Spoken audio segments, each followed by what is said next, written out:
Did you know that being in possession of a gun during a violent crime creates an additional crime with mandatory prison time in South Carolina? Hi, my name's Dale Savage, and I'm a criminal defense attorney here in Charleston, South Carolina. And today, we're talking about a South Carolina gun law that makes it a felony to possess a firearm during a violent crime. So how does this law apply and how do you defend it? In South Carolina, there is a statute that classifies certain crimes as violent.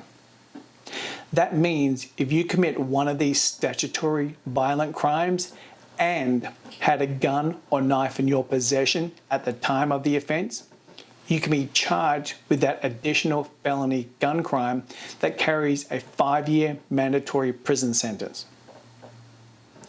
When we're talking about such crimes as murder, attempted murder, armed robbery, kidnapping, or assault and battery of a high and aggravated nature, most people aren't surprised to learn of the additional firearm charge.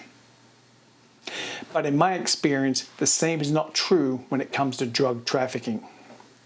If you are charged with drug trafficking, which is possession of a certain threshold weight of drugs, and you have possession of a firearm as well, you now have an additional felony gun charge. The reason this surprises a lot of people is that the gun can be lawfully owned. You may never have threatened or pointed the firearm at anyone, but by simply having possession of that gun at the time of being possession of the drugs that meet that threshold weight for drug trafficking, creates an additional gun crime.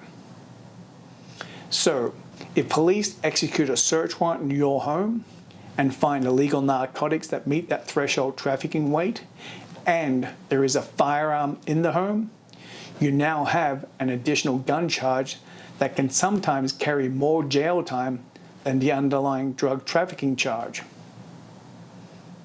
The gun does not even need to be in the same room as the drugs. So how do you challenge these cases?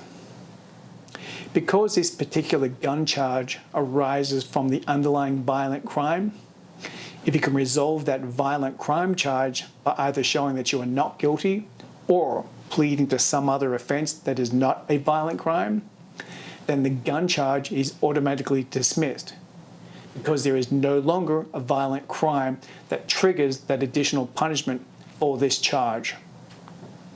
So it's vital that your lawyer reviews any possible options you may have to fight that underlying violent offense.